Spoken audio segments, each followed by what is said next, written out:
from the Ateneo. And yeah, this is something fantastic. Now, my big question is, I understand the rationale for people that have access to finance already to manage their finances better. For example, our program is targeted to OFWs who have a lot of money. But how, and this is a very practical question also for the BSP, how are you going to practically turn this into financial inclusivity? What I mean is, the studies have shown that microfinance has been very successful in Finland. They have one of the lowest default rates in loans. The poor are better money managers than the rich. So the studies have shown that.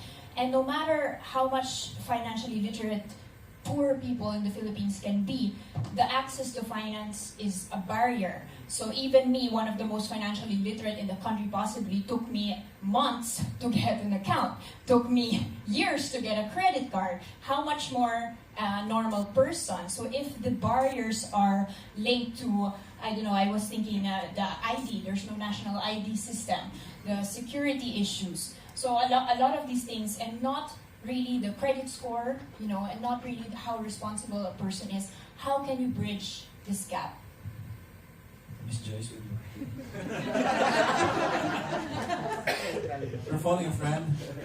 First of all, I want to congratulate Cashalo for this very important initiative, and I think Danny raised a very good point. So these two things, inclusion and literacy, really have to go in tandem, and BSP is very much aware of that. In fact, our structure in the office reflects that paradigm. So we have an inclusion group and an education group. But yeah, you mentioned, if we have the discipline, but if we don't have the tools to actually carry out that discipline, you don't have a savings account because you can't open an account, then that becomes a problem. So in that case, I don't know if you've heard about the basic deposit account initiative of the BSP, because one of the top reasons cited for not opening an account is the high cost of opening an account and very cumbersome opening requirements. And the basic deposit account tries to address those. So the minimum opening deposit is capped at 100 pesos, no maintaining balance. And for on the side of the bank, how do we incentivize banks to actually offer this type of product? So we did that through the zero reserve requirement. So that's one. And then another issue that we have to also address is people don't open an account because they don't see the need for it. You only open an account when you have money. But if you don't have money, why would they open an account? That's why the BSP also is trying to address the utility of an account, and that's where digital payments come in. So we're working with various government agencies to make sure that people use an account, first of all, to actually receive income. So whether that's a cash transfer from the government, salaries, or we're working with Dole on this.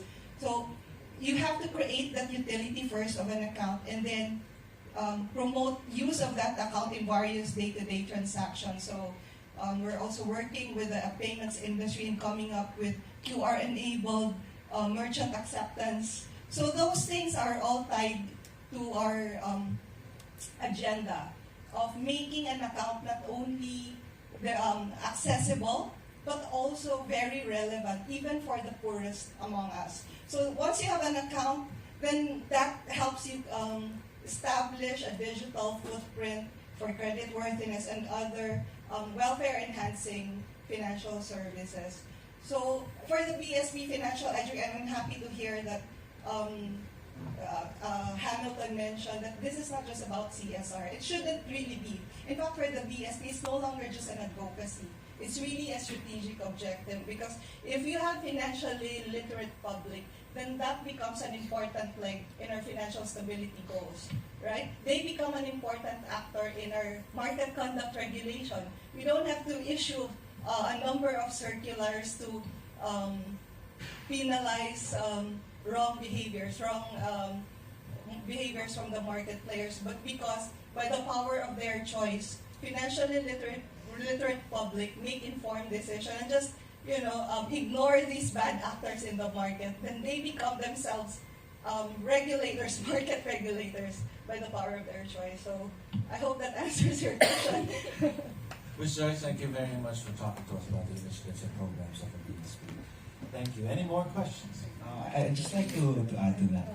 So I said, well, for going back to Cashalo for this one, because you're talking about basically financial access. So Cashalo has over 4 million downloads already. We have about 1.5 million users. Unfortunately, even if 4 million people have downloaded our app, we can't approve all of them because normally you need more requirements and more information. So one is, of course, Cash Academy. You have that certificate. But we now have a product called Nano. It's called Nano Financing. So of the people that we weren't able to approve, let's say whatever, for example, we approved only 40 to 50% of Filipinos. We can approve more Filipinos by giving them smaller loans, nano financing. So it's either 200 or 500 peso loan, just to help them get started.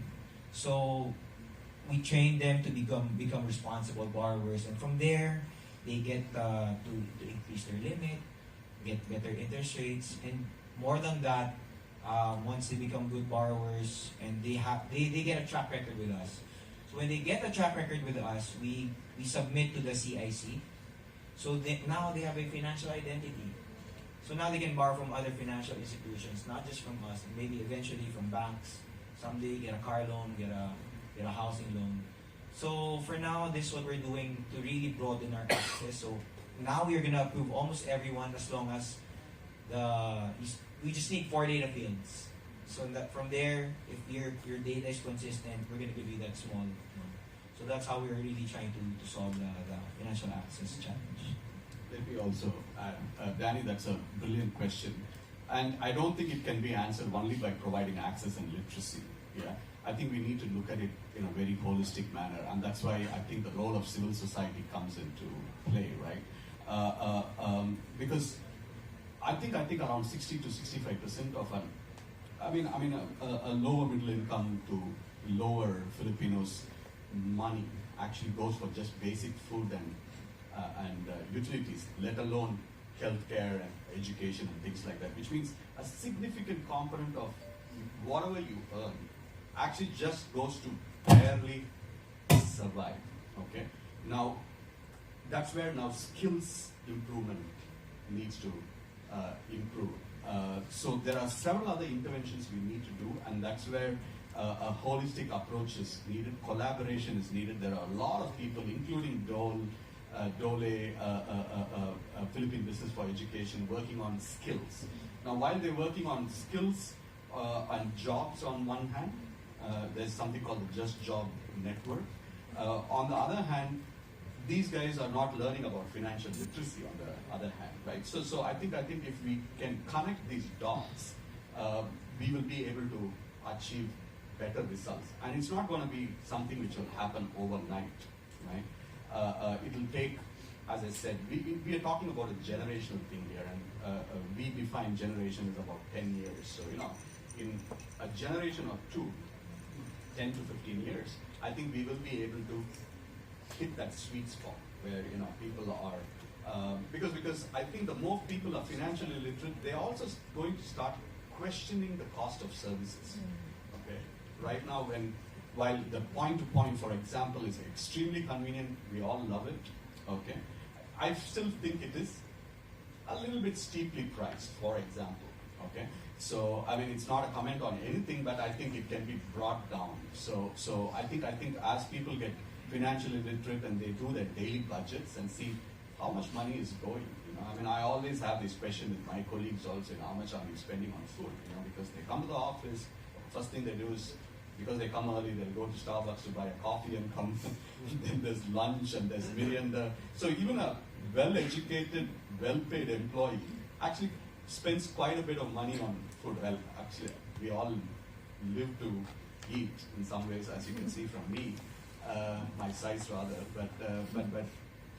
but I think they need to get a holistic literacy, and I think we will be able to deal with the access part. The access part is already being dealt with by people like Cashalo, just making it digital is fantastic, right? The traditional banks, they are indeed very expensive. Their transaction costs are very high, so they need to keep those minimum limits and things like that. So as we go digital, not just from a lending side, but also from a cash side, PayMayas and Gcash. If you go to China today, you can buy a fruit like an apple on the street, just WeChat Pay, right? I mean, that has not yet come here. It's already becoming so rampant in a country like India, which 2 years, 3 years ago. So I'm talking generational. We don't even need to wait for a generation of 10 years. We can actually do major changes within 5 to 3 years based on some policies. That's where the collaboration with government comes in, because we give the voice of the people to the government. Government takes a look at it and does policy. Academics will come in and say, hey, I think we should inculcate it in school education. So I think this combination is really going to help a lot, actually. But it is a generational thing, yeah. Thank you very much, Shane. Thank you very much for your question. Is there was someone raising? Oh, another question. Hi, behind the mic. Hi. Okay. Right. So my name is Tiago. I'm from Business World Sparka. It's a bit of a two-part question. First, I understand you had a beta phase for Cash Academy, which incorporated some offline training sessions as well as your online stuff.